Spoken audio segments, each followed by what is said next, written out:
आप स्क्रीन देख रहे होंगे दोस्तों।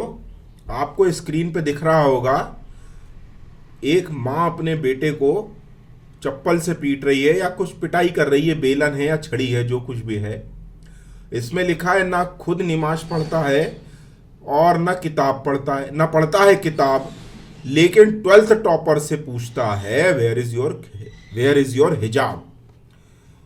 तो अब मैं कैमरा अपनी तरफ ले रहा हूं। अब मुझे आप ये बताइए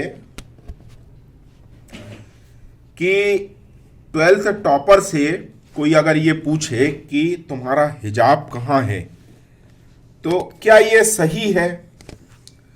12th टॉपर जो स्टूडेंट आई है, क्या उससे आप ये पूछ सकते हैं कि तुम्हारा हिजाब कहाँ है?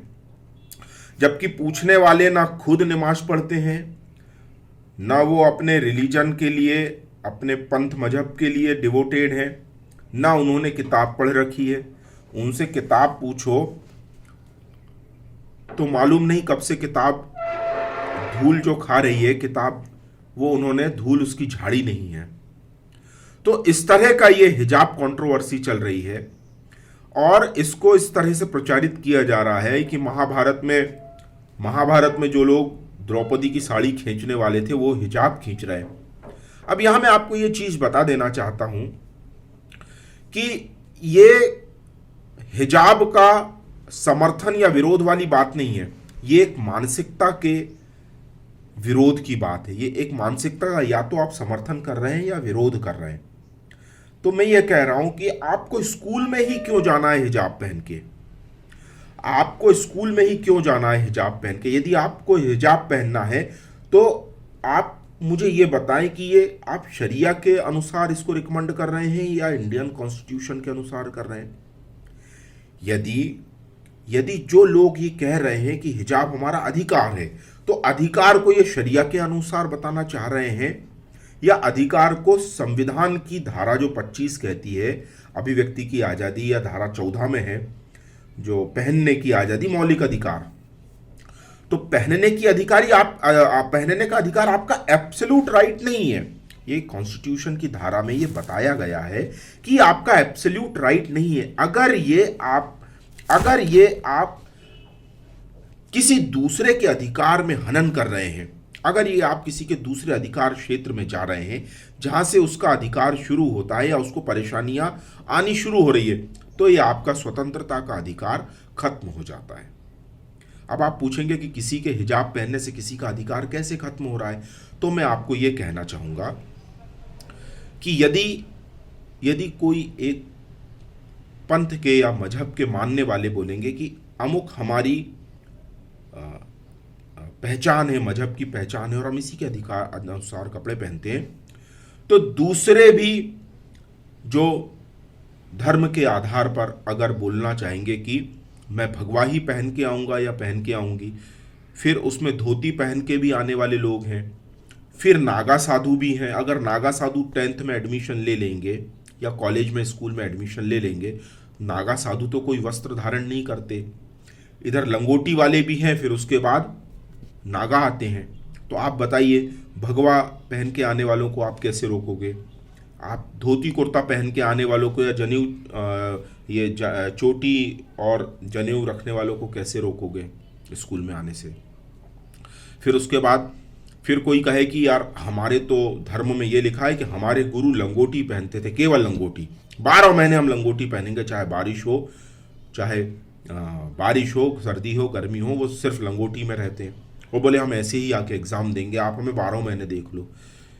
फिर उसके बाद आते नागा साधु, है ना, चौथे नंबर पे। नागा कुछ भी नहीं पहनते। तो क्या हमारा ये कॉन्स्टिट्यूशन इस तरह से अधिकार देता है?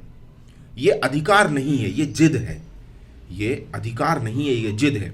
उसमें यह बताया गया है, देखिए मैं आपको समझाता हूं। धारा 25 अगर ये कहती है कि मौलिक अधिकार दिए गए हैं, तो इसका अधिकार है कि आप अपने मान्यता के अनुसार रहन सहन कर सकते हैं, लेकिन वो सड़क नहीं होगी, वो धार्मिक बिल्डिंग, वो सरकारी बिल्डिंग नहीं होगी, वो न्यायालय नहीं होगा, या वो पुलिस स्टेशन नहीं होगा कि आप कहें कि मैं तो पुलिस में नौकरी करूंगा और अपने पंथ के अनुसार ही या मान्यता के अनुसार ही नागा साधु बन के ही मैं पुलिस बन जाऊंगा, तो ऐसा संभव है क्या? या लंगोटी में मैं पुलिस वाला कहलाऊंगा, लंगोटी वाला पुलिस वाला?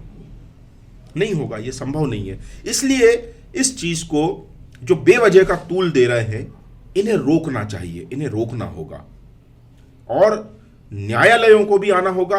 और जो इस चीज में प्रत्यक्ष